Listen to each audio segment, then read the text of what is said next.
Manuel Martínez, ¿cómo estás? Bien, Jesús, ¿tú? Muy bien, Manuel. El día de hoy tenemos un tema que nuestra audiencia nos ha pedido que toques en referencia de uno de los personajes que quizá dentro de lo que hizo en su obra y su labor en la India, vino a transformar hasta las mismas creencias de una cultura milenaria, a donde vino a darles a todos aquellos seres que, bueno, pues son considerados que viven situaciones de carencia, de dolor, de sufrimiento por su condición del karma. ¿Qué nos puedes decir de la Madre Teresa de Calcuta?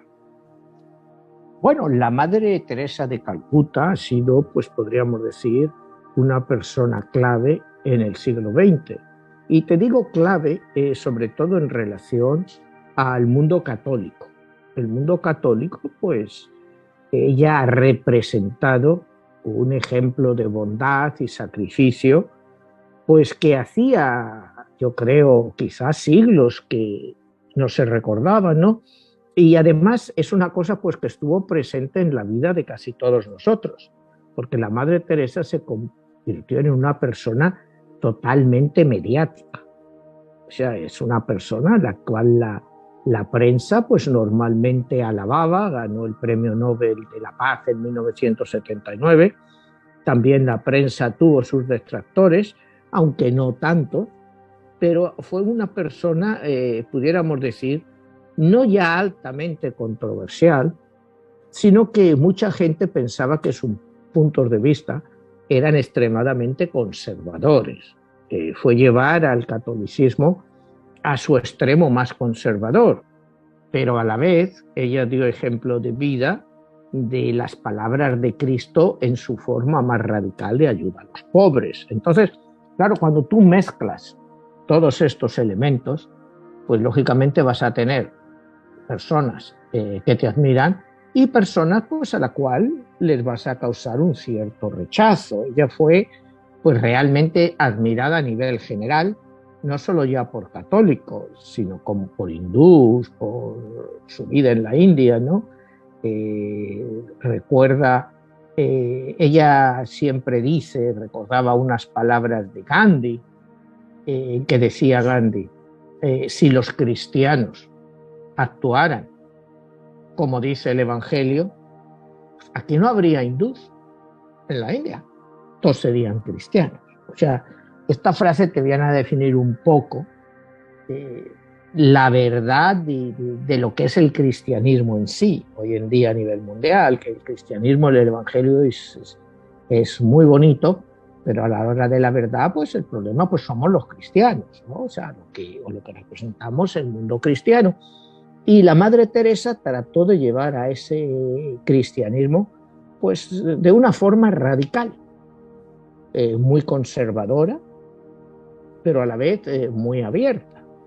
Es decir, había fundamentalismos cristianos a los cuales ella no estaba dispuesta a renunciar, como es el caso del aborto, en cual ella, por supuesto, estuvo siempre opuesta, lógicamente basada en los valores católicos o valores cristianos. Ella siempre lo rechazó, pero lo extraño es que también rechazara todas las cosas todas las medidas de contracepción que pudieran haberse utilizado. También las rechazaba. Ella tenía uno de estos orfanatos, que ella tiene una casa que ella llamaba de adopción, donde a todas aquellas mujeres que querían abortar, pues ella decía, no, en vez de abortar, ten el niño, yo lo recojo y lo doy a una familia para que lo adopte. Y sí hubo muchísimos casos de esos, en que ella recogió centenares, quizá miles de niños, y los cuales ella fue capaz de mandar legalmente no a la India, a Europa, a Estados Unidos, a Canadá en una gran cantidad. Entonces, esa era su labor, la forma de ella de luchar contra el aborto, que es una forma loable de hacerla, pero a la vez, como te he dicho antes, pues tenía sus detractores. Pero si quieres empezamos un poco en cómo empieza toda la historia de la Madre Teresa y sus inicios y bueno, pues lo que sabemos de ella hasta su canonización en el año 2016. La Madre Teresa nace en Albania. Albania, como sabemos, en ese momento Albania, era parte del Imperio Otomano. En sí no era un país ni era nada.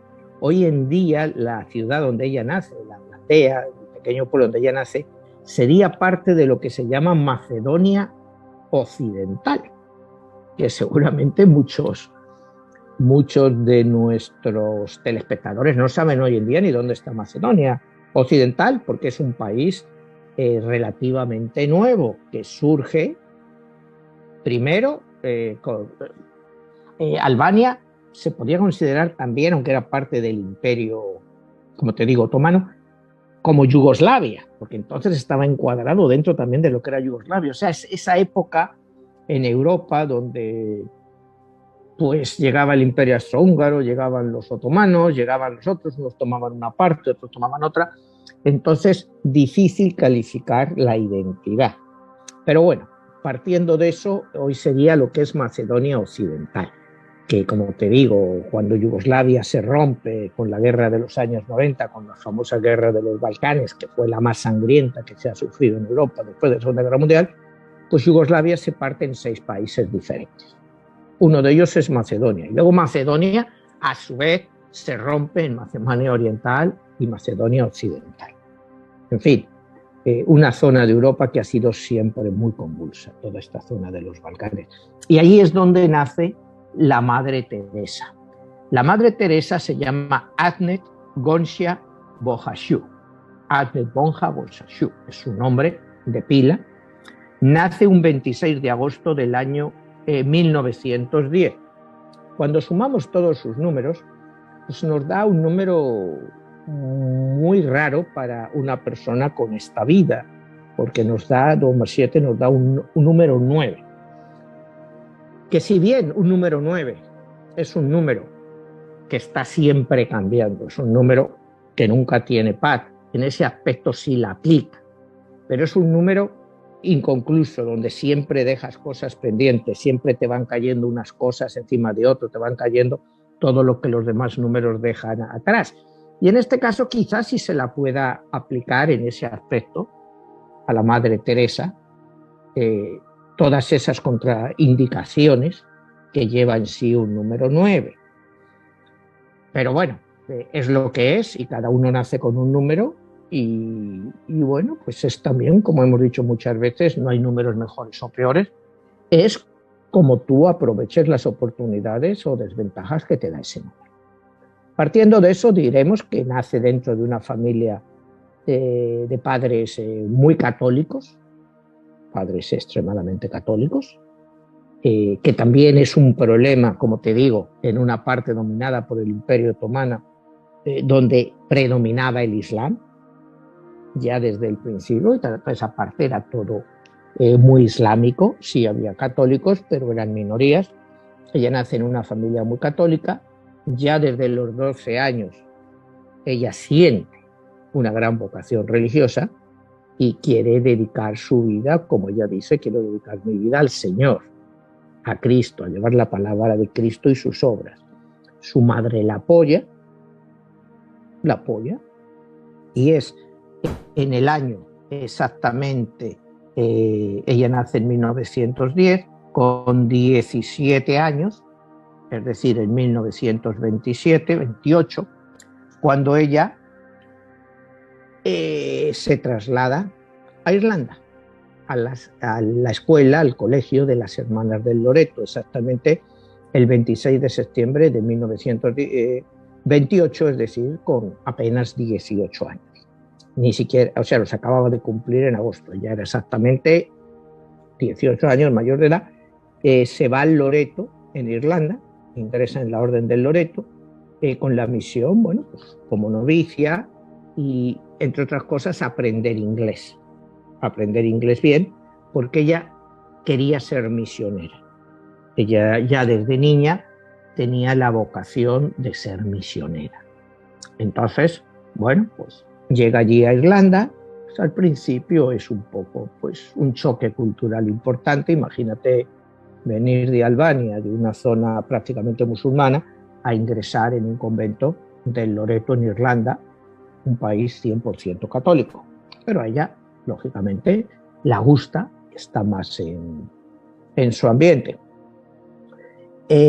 Un poco más tarde, en noviembre de 1928, es decir, al poco tiempo de llegar, el convento del Loreto deciden mandarla al convento del Loreto en Calcuta, porque ahí las hermanas del Loreto pues estaban realizando pues una labor de alfabetización y de concienciación cristiana pues para los muchachos de la India, de la zona de Calcuta, que sabemos que Calcuta pues siempre ha sido una de las zonas, debido a la extensión de esa ciudad, de mayor pobreza. Ella inicia ahí sus actividades, enseña en la escuela, ayuda a los pobres, siente la necesidad espiritual de hacer algo más y está ahí pues como 20 años, ¿no? Ella viaja por Bengala, por todas estas zonas y va viendo lo que para ella es una gran miseria. Pero ella no lo ve solo como una gran miseria económica, sino una gran miseria espiritual.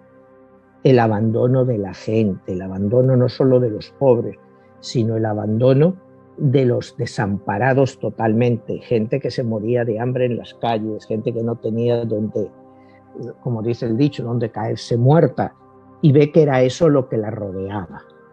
Y ella decide pues que quiere, basada en su comunión con Cristo, cambiar eso.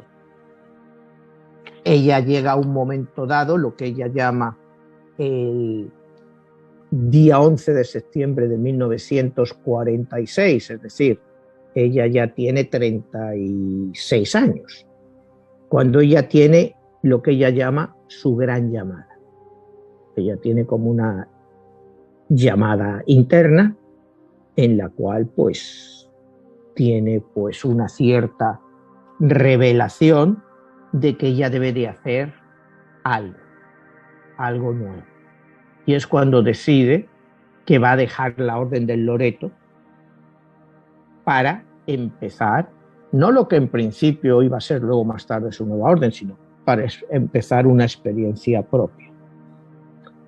Pide a la Orden del Loreto que la permitan salir de allí y entonces ella va y se establece con otras hermanas misioneras,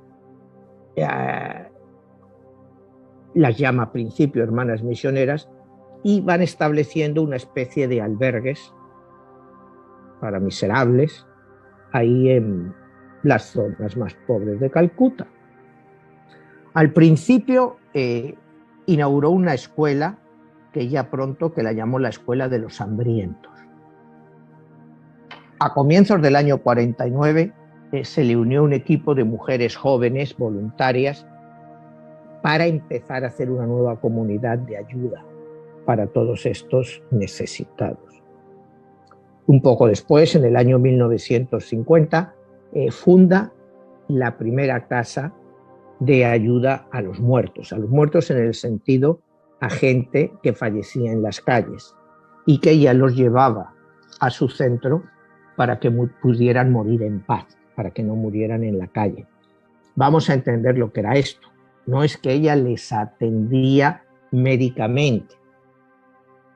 Ella había tomado unos cursos de entrenamiento de medicina y cuando estaba en Calcuta, básicos, pero ella no era doctora. Pero a los desahuciados, por supuesto, no les daban atención médica, les daban lo que ella dice atención humana.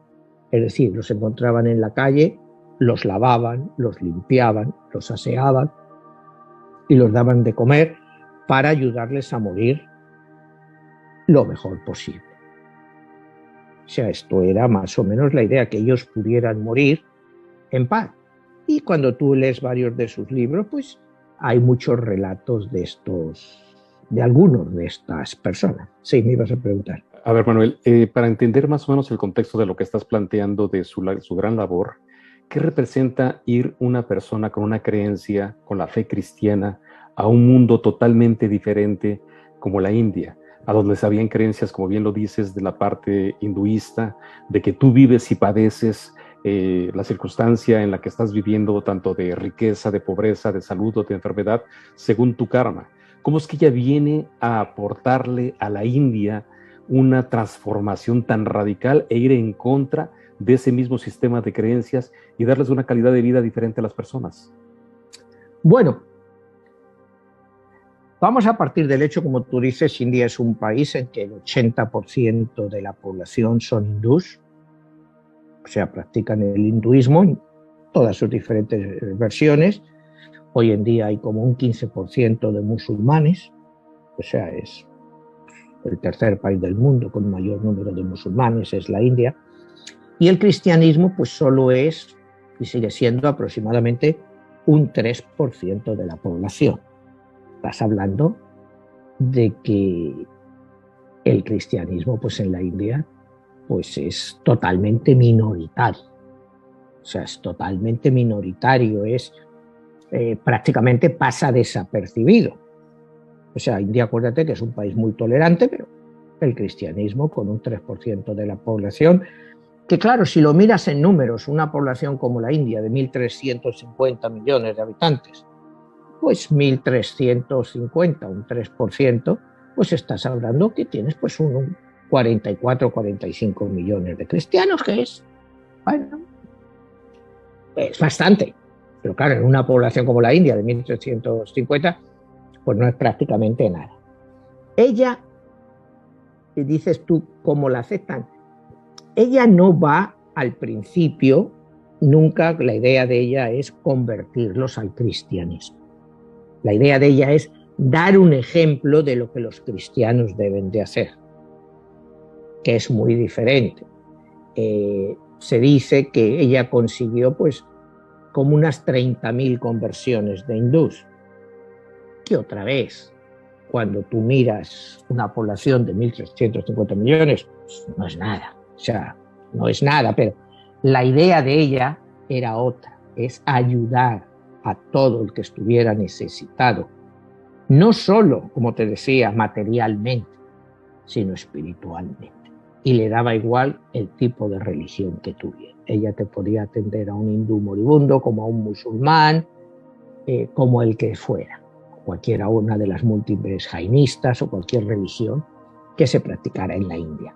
La idea de ella era ayudar a los más desfavorecidos y siempre decía lo mismo. Cuando tú estás ayudando a alguien que se está muriendo, es como atender a nuestro Señor Jesucristo cuando estaba muriendo en la cruz. Dice, porque ella siempre, claro, se basaba en el hecho de que todos somos hijos de Dios. Entonces, lo que tú hagas por uno de estos lo estás haciendo por mí, como dice el Evangelio, ¿no? Ella dice, nunca sabremos todo lo bueno que una simple sonrisa puede llegar a hacer. Entonces esa era su idea, por eso tú ves casi siempre cuando te muestran fotos de las hermanas de la caridad, que están siempre sonriendo. Están siempre sonriendo. Es cuando, en esta época, te digo, es cuando el 7 de octubre del año 1950, el Papa le otorga el derecho a inaugurar una nueva congregación. Que esto es algo bastante único, porque para que la Iglesia hoy en día te conceda algún atributo para inaugurar una nueva congregación es muy difícil. Y la congregación se va a llamar, pues eso, las Misioneras de la Caridad. Si viéramos hoy en día qué otras órdenes se han concedido, yo lo único que recuerdo es al Opus Dei, que se le hizo durante Juan Pablo II, prelatura apostólica personal. Después no recuerdo ninguna otra orden mayor que haya sucedido en los últimos 50 años. O sea, no me viene a la memoria, pero te digo para que veas la importancia de esta nueva orden de las Misioneras de la Caridad.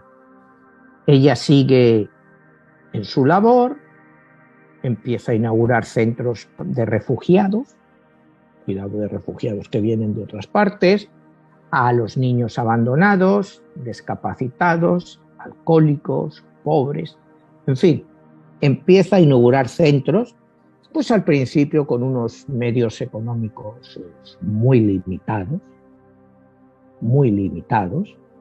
pero ella va haciendo su labor, ¿no? Para ella, la base fundamental del cristianismo es el amor. O sea, esa es una palabra pues que estamos tan acostumbrados a oír de todo el mundo, ¿no? Amor, amor, amor, ama a tu prójimo como a ti mismo, en fin, pero ella ya trata de llevarlo al extremo, ¿no? Y te dice, si juzgas a la gente, no tienes tiempo para amarla. Otra vez estamos yendo pues a todas estas premisas y todas estas frases pues que distinguen a gente espiritual y que están a un nivel un poco por encima de lo que está pasando en nuestro mundo actual, de lo que hemos hablado muchas veces, ¿no? El odio que hay entre todos los seres humanos. Y como dice, yo sola no puedo cambiar el mundo, pero sí puedo lanzar una piedra a través del agua para crear muchas ondulaciones. Entonces lo que ella trata, con esa piedra que trata de lanzar al agua, creando muchas ondulaciones, es de crear conciencia. Pero sobre todo en el mundo católico. Al sentir, dice, sí, vosotros estáis ahí en Europa o en Estados Unidos y os habéis alejado de lo que está pasando en otras partes del mundo. Y Cristo, ya dice, bueno, era para todo el mundo, no solo para los católicos. Él vino a redimir a todo el mundo, no solo a los católicos. Nosotros, los católicos, tenemos la obligación de llevar la palabra de Dios a los más necesitados. Porque, dice, Cristo, cuando estuvo en la tierra, fue necesitado. Él estuvo necesitado. Entonces, él querría que a él le hubieran ayudado cuando él estuvo necesitado. Entonces, su palabra nos viene a decir que ayudemos a todo el mundo, independientemente de sus credos o religiones. Dice que el amor es una fruta de temporada en todo momento, pero a la que todos tenemos que alcanzar durante cualquier temporada de nuestra vida, que no es decir, hoy estoy enamorado, pues sí he alcanzado el amor. Ella no lo ve así, ella ve que hay frutas, y las frutas pues van madurando, y esas frutas son el amor que tenemos que darle a los demás. O sea, ella te utiliza muchos símiles, ¿no? Deja el amor donde quiera que vayas. Difúndelo. No dejes que nadie se aleje de ti sin ser un poco más feliz. Y esa es lo que ella trata en sus albergues, cuando ella relata en uno de sus libros, cuando un moribundo, pues estaba muy sucio y muy... O sea, tardaron, dice, como medio día en limpiarle y prepararle para que se muriera, ¿no? El moribundo murió al día siguiente, pero que murió totalmente agradecido. Dice, pensaba haber muerto en la calle y he muerto aquí limpio y con gente agarrándome las manos e indicándome que no me preocupara, que ahora me venía una vida mejor. Entonces, pues bueno, son hechos que todos son reales. No sé si me entiendes, tú puedes estar conforme o disconforme con su política, su doctrina, pero es una mujer pues que llevaba lo que ella creía que era la palabra de Cristo, que era la palabra del Señor, a todas partes, ¿no? Y dice que la alegría profunda del corazón es como un imán que indica el camino de la vida. Ella cree que Cristo va a ser un imán para nosotros y que siempre nos va a llegar al lado en el cual debamos estar en ese momento. Que solo tenemos que dejarnos llevar por él y por la fe. De la fe dice que es algo claro, que la fe no es para todo el mundo, que la fe te viene y que la fe te viene a través de las obras, y ella lo que trata es, a través de tus obras, que la gente tenga fe. es lo que ella predica. Hay cosas que te encantaría oír y que muchas escucharás de la persona que te gustara que te las dijera. A todos hay cosas que nos gustaría oír y que hubiera una persona que nos las dijera, pero dice, no seas tan sordo para no oír las cosas que te están diciendo desde el corazón. O sea, otra vez va al ego de la gente, que te gusta que te digan cosas y te gusta escucharlas, pero hay gente que te está diciendo cosas desde el corazón y no las oyes. Y esas cosas son las que te están diciendo los miserables, los desheredados, que aunque no te las digan, te las están diciendo del corazón porque tú las estás viendo. O sea, como puedes ver, su pensamiento es muy profundo, profundamente filosófico y cristiano. Es llevar el evangelio a su máximo extremo. Por eso ella también chocó pues, con muchas entidades cristianas por su dogmatismo, porque ella es muy dogmática en su esencia del cristianismo. Dice que el hambre de amor, fíjate esto, el hambre de amor es mucho más difícil de eliminar que el hambre de pan. Ella dice que ella se veía rodeada de gente, de pobres, de pordioseros, pero que esa gente estaba más necesitada de alguien que les amara o que les dijera una cosa bonita a que les dieran pan. Habla de esa soledad humana que sienten esos personas que están en lo más bajo de la sociedad, y como tú me comentabas antes, un país donde la India, donde ahí les dicen, si tú pues eres de las castas más bajas, eres un intocable, pues por la ley kármica tienes todo lo que te mereces. Entonces ella va contra eso. Ahí estarían sentenciados a vivir eso y nadie está obligado a cambiarles esa realidad, ¿no? Exactamente, si tú miras, claro, lo que es el hinduismo, nadie está obligado, porque es un castigo de su propio karma que los dioses le han puesto por lo malo que han sido en otras vidas, entonces ahora tienen que pagarlo, y la Madre Teresa no cree en eso. Primero, por supuesto, porque no cree en la reencarnación. Entonces, al no haber reencarnación, no hay karma, en el sentido de que los desheredados de la tierra, en este caso que son los intocables de la India, pues tienen el mismo derecho que el resto de las personas a ser tratados dignamente. En esto coincide plenamente con Gandhi. Acuérdate que Gandhi siempre trató de acabar con el concepto de los intocables. Para Gandhi era el concepto más absurdo que había. Y sin embargo, nunca pudo acabar con él. Es más, hoy en día sigue plenamente en la India. Acuérdate todas estas violaciones que hay continuamente de muchachas, que las llaman de las intocables, pero que son violaciones en grupo. Y ni siquiera la ley las protege.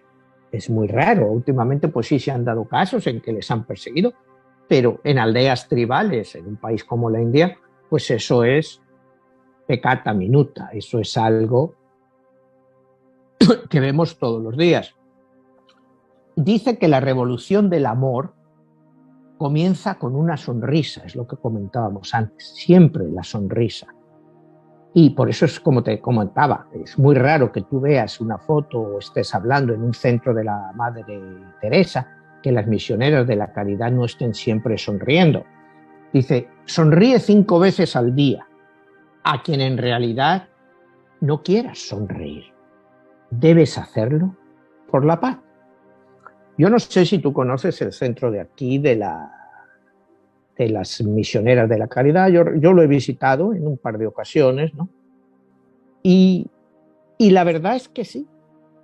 Siempre te reciben con una sonrisa cuando estás allí. Siempre están sonriendo y sonríen a todo el mundo. Sonríen a los desamparados cuando les están dando pues de comer o de desayunar. Siempre hay una sonrisa en sus labios. Es una cosa increíble, pero una de las cosas de la orden es la sonrisa. Porque dice que la sonrisa nos acerca a todos. Y la verdad que yo sí que lo creo. O sea, no es lo mismo que tú, una persona, te reciba con una sonrisa que, oye, ¿a qué vienes? O sea, como es lo más normal, como te trata la gente. ¿Y tú qué quieres ahora? ¿Qué vienes aquí ahora? No, no, en los centros de la Madre Teresa, de Misioneros de Caridad, la sonrisa es una norma. Y me parece muy bueno. O sea, sinceramente yo creo que tiene un atractivo, ¿no? Y porque ella dice que nunca estarás tan ocupado como para no pensar en los demás. O sea, no hay nada. O sea, tú puedes estar trabajando, puedes estar limpiando, pero siempre debes estar pensando en los demás. Siempre debes estar pensando que hay alguien que está peor que tú. ¿Por qué te quejas de tu condición cuando hay mucha gente que está mucho peor que tú? Dice que para hacer una lámpara, o sea, para hacer que una lámpara esté siempre encendida, nunca debemos de dejar de ponerle aceite. Y ahí te va la idea de, para llevar la doctrina de Cristo, nunca debemos dejar de engrasarla. Debemos de adaptarla a lo que es en cada momento. Que no pensemos que tú has hablado con una gente, les estás hablando, bueno, pues del Evangelio, de la magnanimidad de Cristo, porque muere por todos nosotros. Pero si tú eso no lo mantienes vivo, no lo mantienes encendido, eventualmente no sirve para nada. Y de ahí viene pues la labor de ella, de continuamente insistir siempre sobre lo mismo. Tú puedes decir que lo que ella predica pues es en cierto modo repetitivo, porque lo es. Cualquier libro que te leas de ella, yo me he leído como 4 o 5, son altamente repetitivos. O sea, en el sentido de que siempre te machaca para que no te lo dejes de lado el concepto del amor, ¿no? Dice, cada obra de amor llevada a cabo con todo el corazón siempre logrará acercar a la gente más a Dios. O sea, te digo, para ella siempre su filosofía, ya desde niña, es el amor a Dios y el acercar a Dios a otras personas, pero a través del ejemplo. Y ese ejemplo es el amor, la sonrisa. O sea, es una filosofía. Y ten en cuenta el año que nace ella, 1910, y ahí en los Balcanes, que van a explosionar en 4 años. Que va a empezar la Primera Guerra Mundial, que como hemos visto, pues es una guerra que te cambió todo el panorama de Europa, donde ella nació, Albania. Automáticamente el Imperio Otomano en la Primera Guerra Mundial acaba destrozado. Ya no existe el Imperio Otomano tal y como estaba hasta la época. Queda ya, bueno, pues lo que es Turquía, la Turquía actual, con más, pierde muchas propiedades, pero queda lo que es hoy Turquía. Ella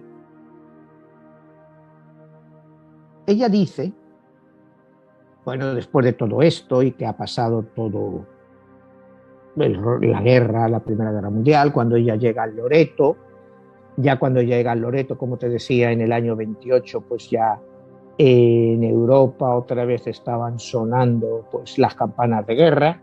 Ella ya está en la India, y la India en esa época pues era de Gran Bretaña.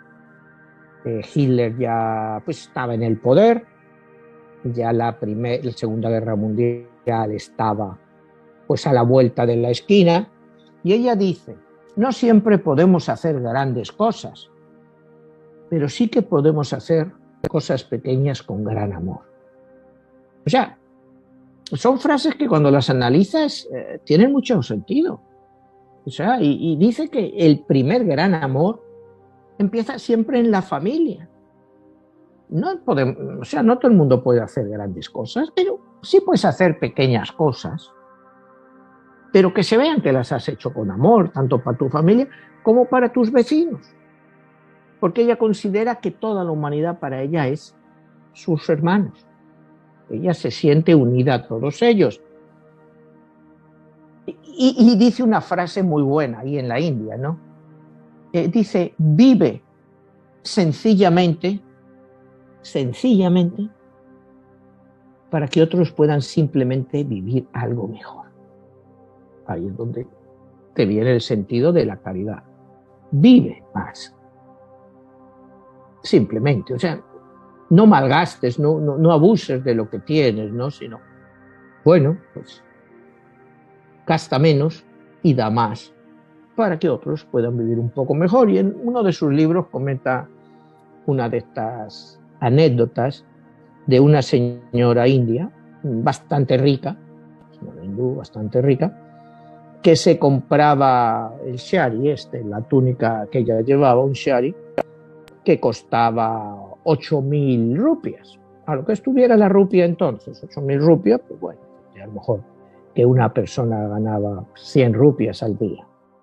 Y los shari, los hábitos que llevaba la Madre Teresa, pues eran hábitos que costaban 1.000 rupias. O sea, no sé, ponte que fueran 5 o 6 dólares, o sea, una cosa así.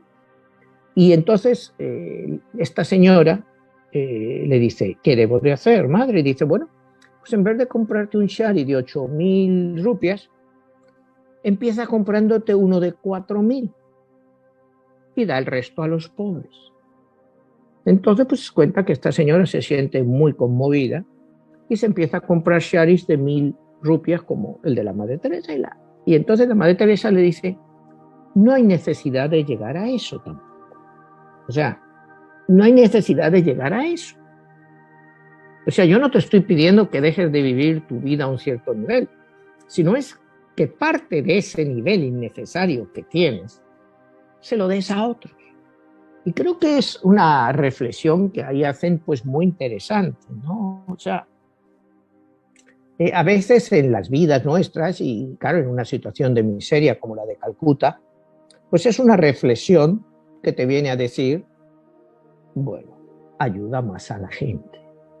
O sea, no necesitas un shari, una túnica de 8.000 rupias, una de 4.000 ya está muy bonita. Dale los otros 4.000, pero esta señora va más y empieza a ponerse túnicas de 1.000 rupias, que a la Madre Teresa le parece pues exagerado. Le parece, te digo, exagerado, porque piensa que no hay necesidad tampoco de ir a ese extremo. Dice que cuando volvemos a los temas cristianos, ¿no? Cuando la miseria de los niños de la India, y hay gente que la dice, el problema, madre, es que hay demasiados niños. Y ella le vuelve la tortilla y le dice, decirme que hay demasiados niños en el mundo es decirme como que hay demasiadas flores. Porque haya demasiadas flores no te dedicas a cortarlas, sino que te busca que crezcan. O sea, tiene momentos filosóficos, yo te diría muy lúcidos, en este tipo de comparaciones, ¿no? O sea, muchos niños sí, y también hay muchas flores, y no por eso te dejan de gustar las flores. Pero tú tienes una obligación cada las flores. Acuérdate que estamos en una época también, como te decía, la vuelta de la Segunda Guerra Mundial está a la vuelta de la esquina. En la India están todas estas manifestaciones en los años 40, pues contra la Gran Bretaña, porque quieren la independencia, lo que hablamos en el programa de Gandhi, ¿no? Y ante tanta violencia, ella pide el perdón. Y te dice, el perdón es una decisión. Es una decisión. Cuidado, no un sentimiento. Fíjate qué cosa que normalmente no la vemos en el poder. El perdón es una decisión, no un sentimiento. Porque cuando perdonamos, no sentimos más la ofensa, no sentimos más rencor. Perdona, que perdonando tendrás en paz tu alma y a su vez la tendrá el que te ofendió. Pero fíjate qué concepto, que el perdón es una decisión, no un sentimiento. Yo creo, o sea, yo no sé si estoy de acuerdo con esa definición, que el perdón es una decisión, porque el perdón viene por una ofensa que te han hecho, normalmente, o por algo que te han hecho. Entonces, para mí es una emoción, igual que el amor y el odio, como hemos hablado tú mucho. Pero ella no lo lleva a ese nivel, lo lleva a una decisión. Lo cual a mí, cuando me acuerdo una vez, cuando yo estaba estudiando a la Madre Teresa, eso me hizo mucho reflexionar. Y aún así, pues no me ha convencido. Yo sigo creyendo que el perdón es una emoción, no una decisión. Sí, tú tomas la decisión de perdonar, pero no deja de ser una emoción. Y muchas veces perdonas, pero realmente no estás perdonando. Tú puedes tomar una decisión, pero esa decisión la puedes cambiar, porque es una decisión emocional. Tú puedes perdonar, pero ¿cuántas veces perdonas y detrás de la cabeza todavía tienes el resquemor de que te lo van a volver a hacer otra vez? Entonces, pues no es un perdón total, pero ella cree que sí, que es una decisión que una vez que tomas, tienes que afirmarte en ella. Sí. Pero Manuel, ahí esta parte que estás haciendo mención, la pregunta sería, ¿ella reinterpreta el cristianismo, los evangelios, lo que es el amor, o le da un toque personal y lo actualiza, y más en una cultura tan diferente como la India? Pues yo estoy más de acuerdo contigo en la segunda afirmación, en que ella lo actualiza, pero lo actualiza de una forma muy conservadora. Muy conservadora. Es más, ella está predicando a no creyentes. Cuidado, es que ella está predicando a no creyentes. Ella está en una cultura, como hablábamos antes, hindú e islámica. No son creyentes. Entonces, ella adapta el cristianismo de una forma que pueda ser entendido por esta gente. O sea, si tú lo miras desde el punto de vista tradicional del catolicismo, es extremadamente conservador. Y más, como te decía antes, en un país como la India, donde todos los días nacen centenares de miles de niños, cientos de miles de niños, o sea, no todos los días, todos los meses. Entonces, muchas de las prácticas del cristianismo en este país son muy difíciles de entender. Y más, como te estábamos comentando antes, en un país donde existen las castas sociales y donde están estratificadas pues por miles de años. Esto no es algo nuevo, que la India ha sido así con sus castas sociales por miles de años, como comentábamos. Gandhi, siendo Gandhi, trató de acabar con eso y no pudo. Entonces la Madre Teresa pues no trata de acabar con eso. Lo que trata es darles una nueva visión para ayudarles a vivir. Ella sigue, como continuamos con su vida, fundando más y más casas, tanto para niños desamparados como para pobres.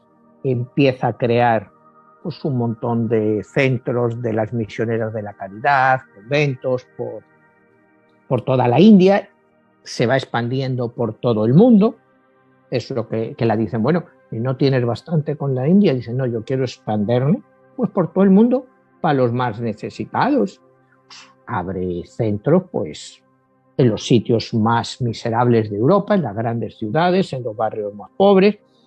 Ahí en Ciudad de México también tiene 1 o 2 centros. O sea, ella empieza a abrirlo y la misión es la misma. Da igual lo que sean, la religión que tengan, si son cristianos o católicos, bueno, pues hay que enseñarles la voz de Cristo, darles más vida en eso. Y ella se afana en eso, ¿no? Y dice, cuando a veces, porque ella siempre se la ha acusado de tener grandes relaciones con el poder. O sea, en cierto modo hay gente que la decía que ella trataba un poco de encubrir a todos estos grandes ricos, católicos, de misa diaria, pero que hacían auténticas barbaridades. Y ella les dice, no deis solo lo superfluo, dad vuestro corazón. Entonces, qué difícil es eso. Plantarte delante de alguien y decir, no des solo lo superfluo. Si tú tienes 10 millones y me estás dando 1, pues bienvenido. Pero lo que me estás dando es superfluo. No me estás dando tu corazón. Pero luego, más adelante, pues ella reconoce que eso dinero superfluo que le dan es lo que le ayuda a ella a realizar sus obras de caridad. Entre sus controversias, como sabemos, pues a ella se le acusa pues, de ser un gran amigo de los dictadores de Haití, de los Duvalier, de todos estos, de millonarios americanos que luego han sido pues metidos en juicios por desfalcos. Y ella dice, bueno, pues ¿yo qué puedo hacer con todo eso? Si a mí alguien me da su dinero porque cree que eso va a limpiar su corazón o su alma y le va a hacerse sentir mejor, que yo recibo ese dinero encantada, porque yo lo voy a emplear en mis obras de caridad. Si, con esta palabra no lo dice exactamente, pero como quiere decir, si a mí me viene un narco y me ofrece $1.000.000 para mi hospicio, pues yo voy a tomar ese $1.000.000. ¿Por qué no lo voy a tomar? Pero Manuel, ahí sería como medio maquiavélico, ¿no? Llegar a los fines sin importar los medios ni la procedencia de ese dinero, ¿no? Bueno, es que ella dice que de dónde viene ese dinero a los niños que ella da de comer no les importa. O sea, ella hace una labor. Ella, como te ha dicho desde el principio, no juzga a nadie. Ella no se cree capaz de juzgar a nadie. Si tú eres un narco y me estás dando $1.000.000 para mi hospicio, ¿quién soy yo para juzgarte? ¿Quién soy yo para juzgar las razones por las cuales tú me estás dando este $1.000.000? O sea, esa es siempre la defensa de ella. Es lo que se le ha criticado, un poco lo que tú has dicho, que es maquiavélico. Yo, sinceramente, pues, no lo veo así. Yo, con la ideología de ella, lo veo claro. Bueno, si ese dinero está ahí, pues si a mí me lo dan, ese millón yo no lo tenía antes. Y gracias a ese millón van a comer muchos de mis niños.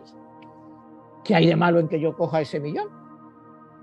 O sea, ¿qué es mejor? ¿Que me lo den a mí? ¿O que se lo gasten en drogas o que se compren una mansión? O sea, dice, siempre tienes que mirar la balanza al final. Ese dinero no es para mí.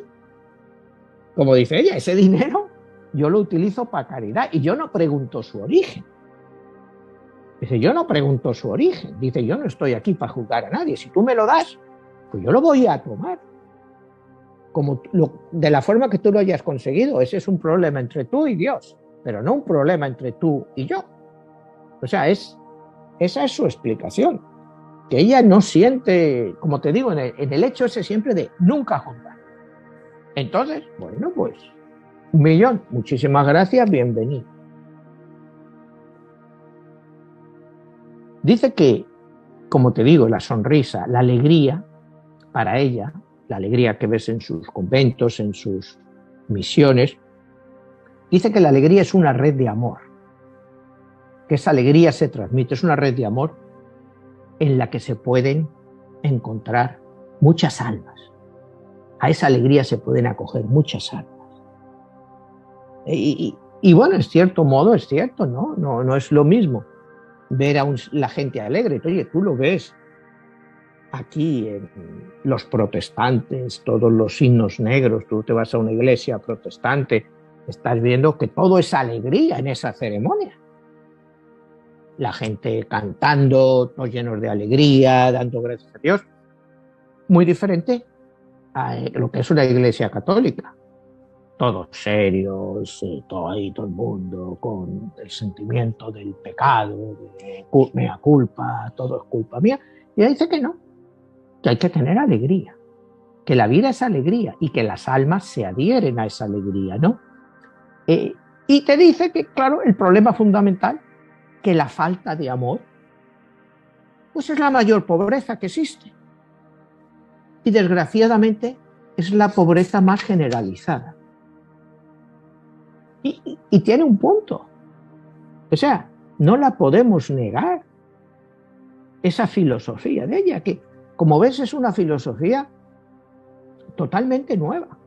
Cuando aquí hemos hablado de Nietzsche, cuando hemos hablado de otros filósofos, que es una filosofía muy negativa, muy real, pero muy negativa. Ella lleva la necesidad y la miseria como algo positivo. ¿Qué puedes hacer con tu vida? No es un poco, no irnos ya a Viktor Frankl, pero sí en el sentido que es tu actitud a cómo llevas todo eso. Ella pues lo lleva siempre, te digo, desde el punto de vista cristiano, ¿no? Dice que si tenemos paz en el mundo es porque hemos olvidado que nos pertenecemos el uno al otro, que ese hombre, esa mujer, esa criatura son nuestros hermanos, es mi hermano, es mi hermana. Pero claro, esto es muy difícil, pero es la única forma de tener paz en el mundo. Y es cierto, pero otra vez volvemos a lo mismo y nos vamos a otros filósofos. ¿Ya? ¿Quién cree que el vecino de al lado es su hermano? O que el que te acaba de chocar con el coche es tu hermano, o el que te acaba de echar del trabajo es tu hermano. O sea, es otra vez llevar nuestros conceptos al punto más idealista del cristianismo, donde pues al fin pues todos somos hermanos. Y vamos a hablar de seres humanos, ¿no? Porque todo el que parte de la Madre Teresa es un ser humano.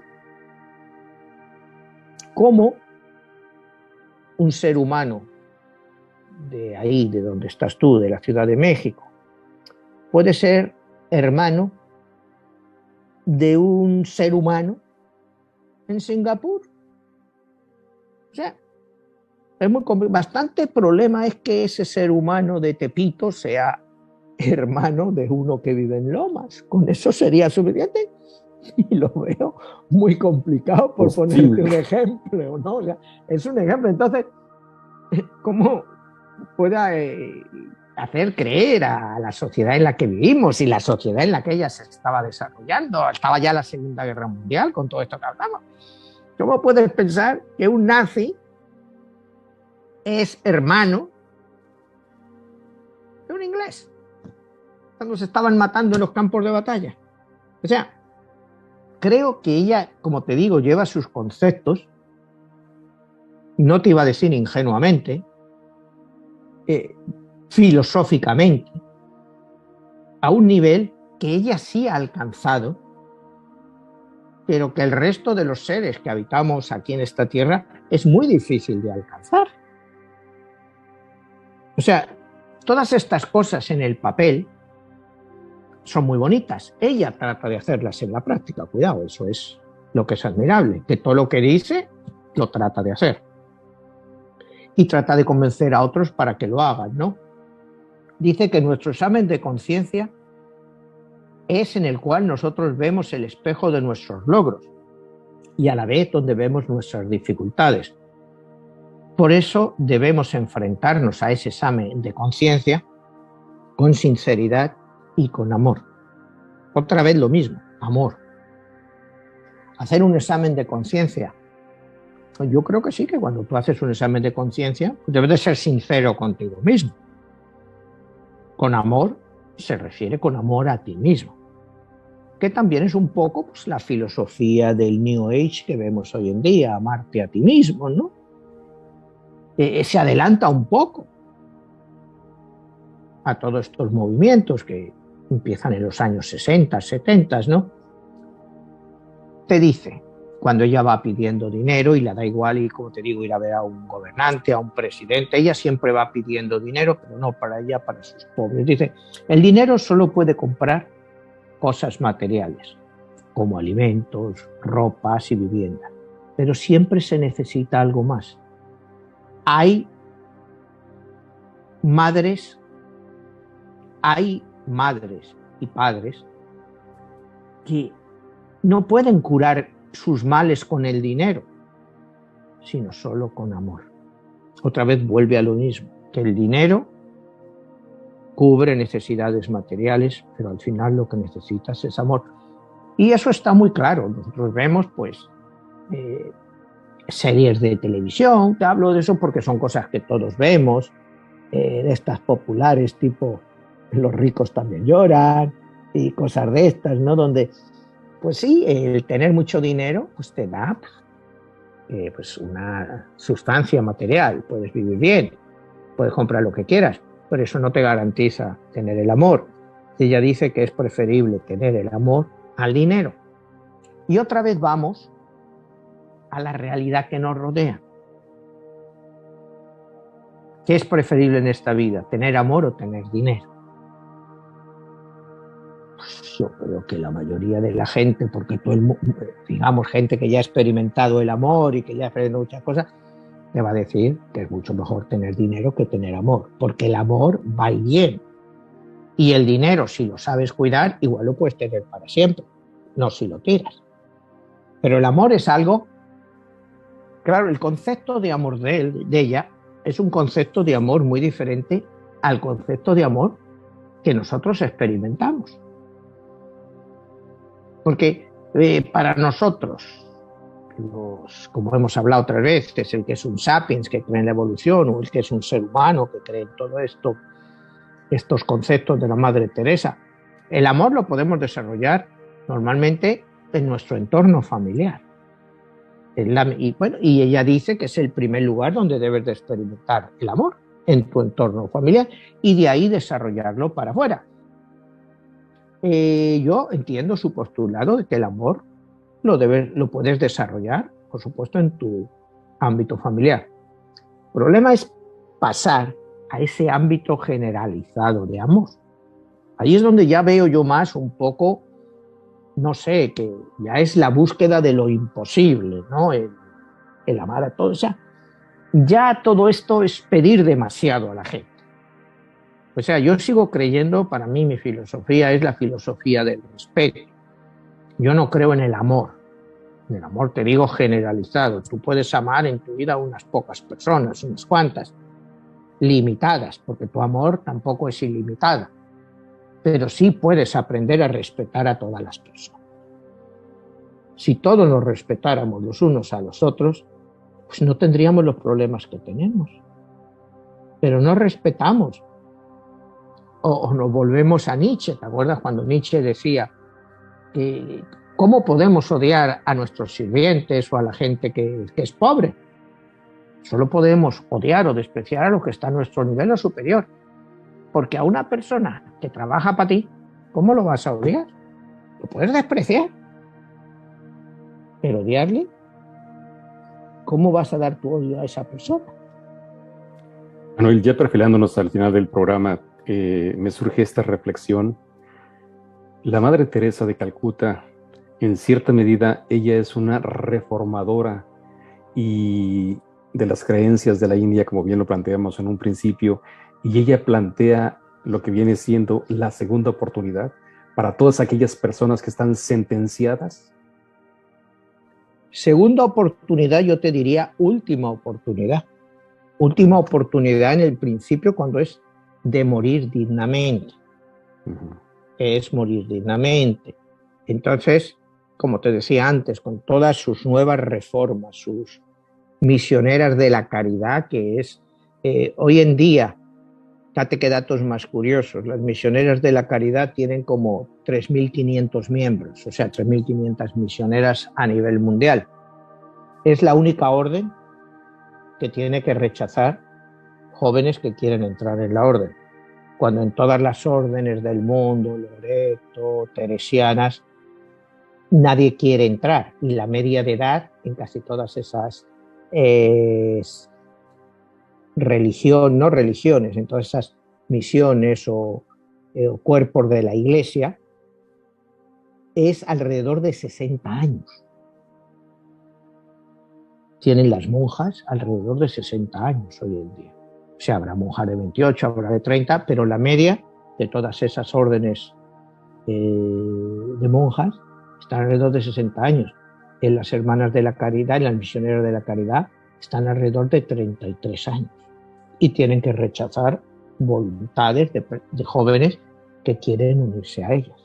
O sea, eso sí que es una gran innovación y algo único, que tengan que rechazar a novicias que quieran entrar ahí, pues porque no tienen sitio para ellas y no se pueden expandir más de lo que se expanden, comparadas con las otras órdenes religiosas de monjas que apenas, ni siquiera, pues cada vez vocaciones, tanto sacerdotales como para monjas, han caído en todo el mundo a niveles pues, no vistos.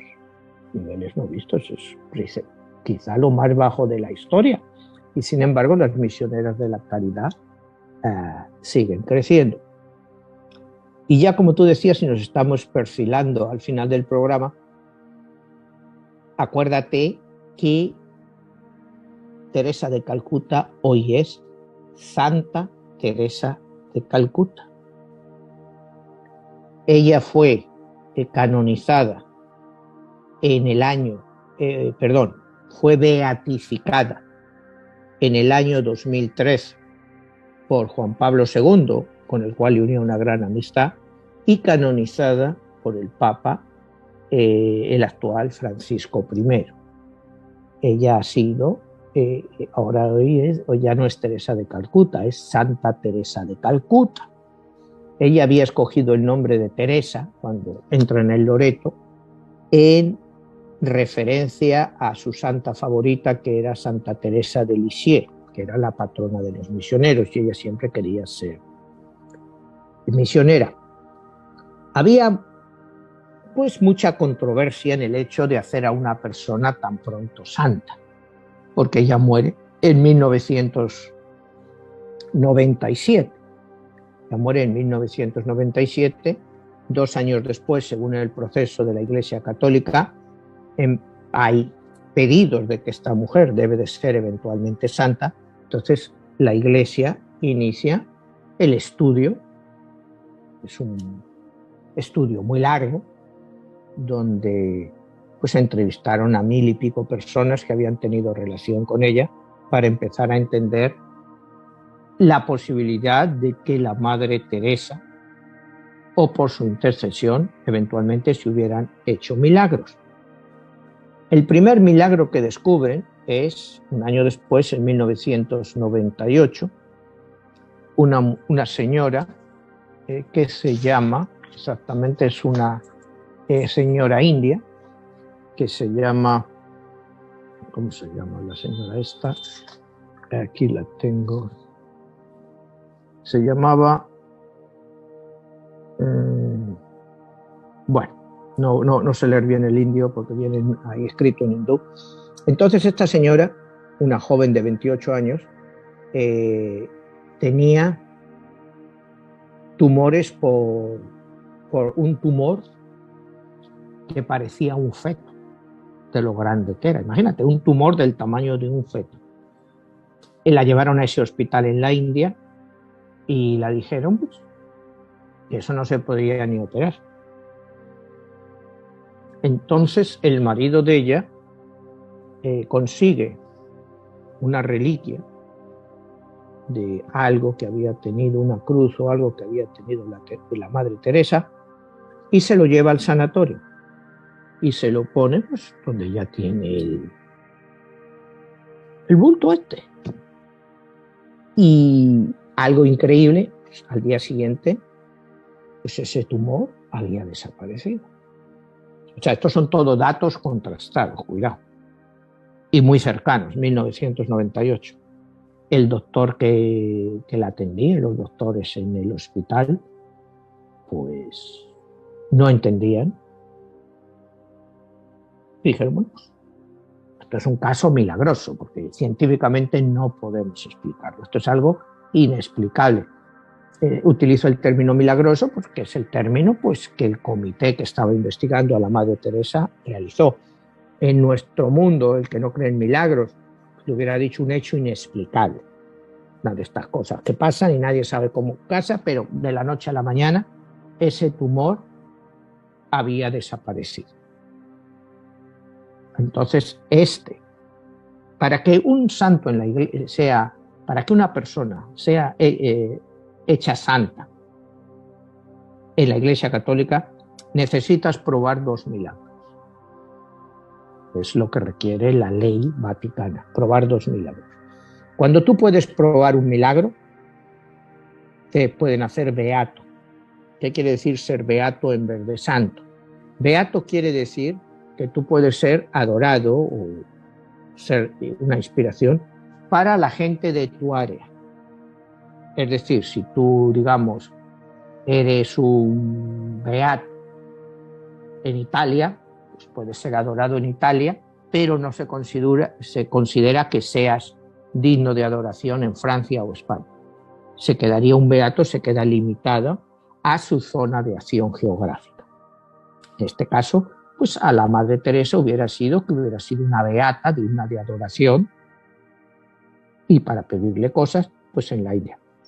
El comité siguió investigando y después descubrió un segundo milagro.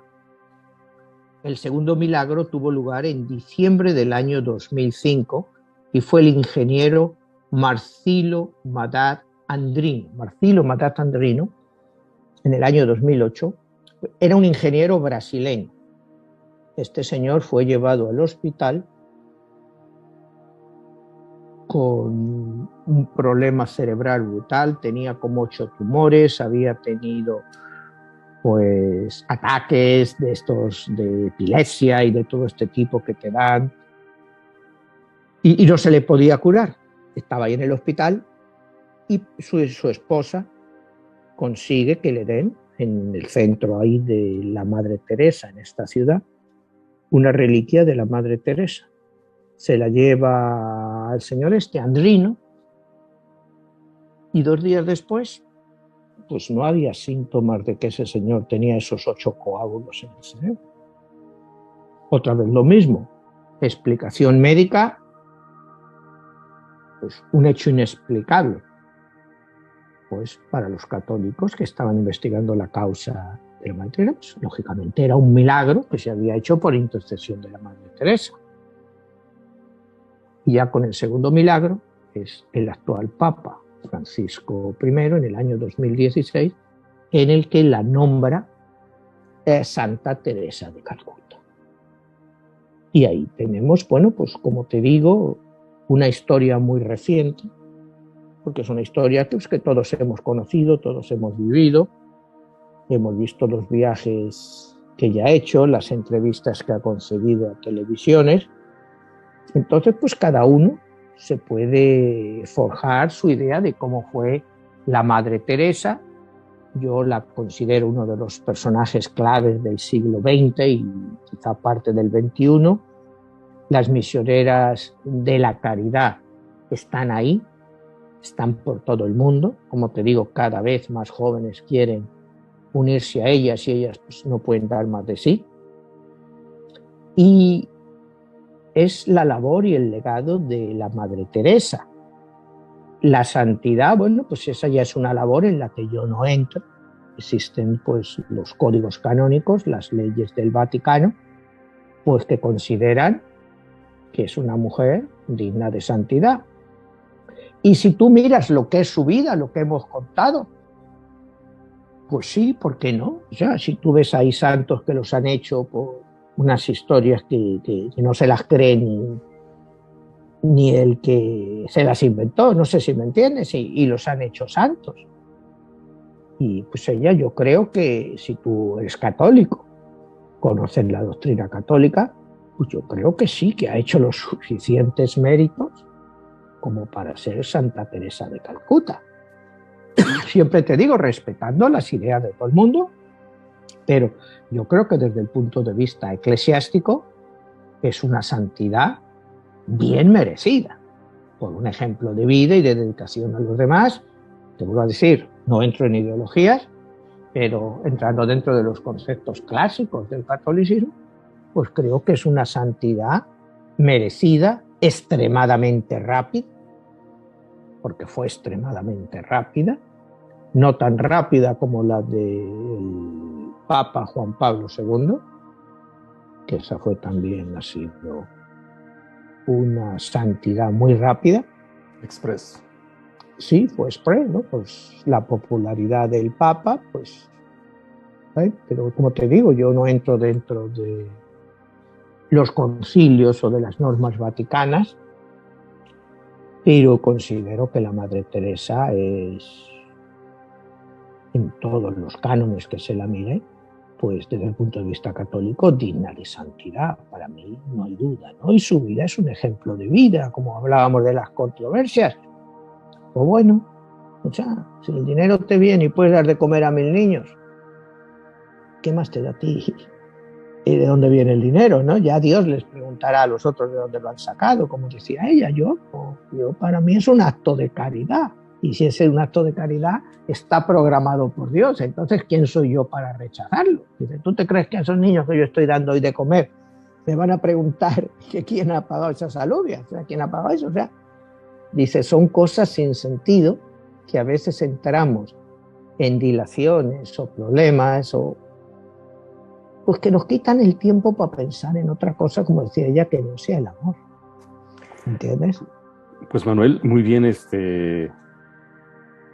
conocer un personaje que en la historia, como bien lo mencionas, del siglo XX, vino a transformar tanto la mismísima Iglesia Católica, el cristianismo, y sobre todo cómo se aplica todo este tipo de fe y de creencias en un país a donde irías en contra de una ideología milenaria, como bien lo has mencionado.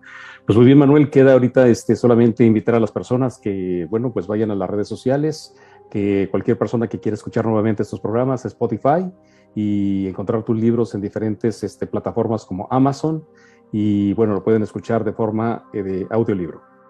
Exactamente. Bueno, Manuel, te agradezco muchísimo y nos vemos hasta la próxima. Hasta la próxima, Jesús. Gracias.